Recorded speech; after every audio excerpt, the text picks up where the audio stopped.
Morning, sir. Guys, today we are going to tackle about uncommonly Filipino use word and their definition and example. Duyog o eclipse. Definition. An occasion when the sun looks like it is completely or partially covered with dark circle because the moon is between the earth and sun. Example, marami ang namangha sa duyog. Solatriko o email. Definition. A system for sending messages from one computer to another computer.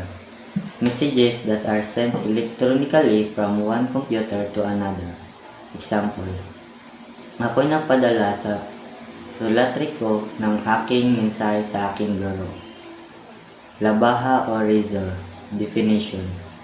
A keen edge cutting instrument for shaving or cutting hair. Example, ginamit ko ang labahas sa CR upang pang-ahit sa aking balbas. Dorong o window. Definition. An opening, especially in the wall of a building for admission of light and air, that is usually closed by casement or sashes containing transparent material such as glass and capable of being opened and shut. Example, nakita ko sa aming durungan ang isang napakagandang babae.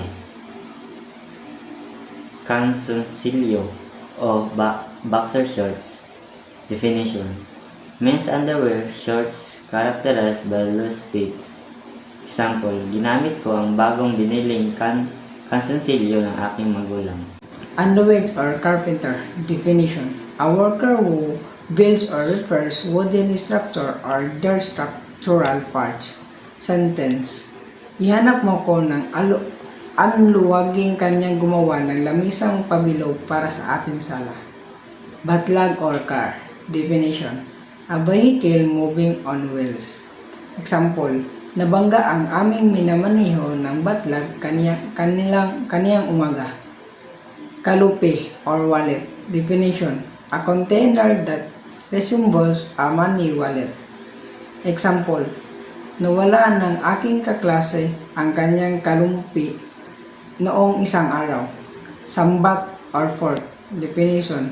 A common tool used in eating that usually has 3 or 4 stiff metal points attached to a handle. Example, mas madaling kumain kung may hawak ng sambat. Pulot gata or honeymoon. Definition. A trip or vacation taken by a newly married couple, a period of harmony immediately following marriage. Example, pagtapos nilang ikasal ay lumipad silang papuntang Paris para sa kanilang pulot gata.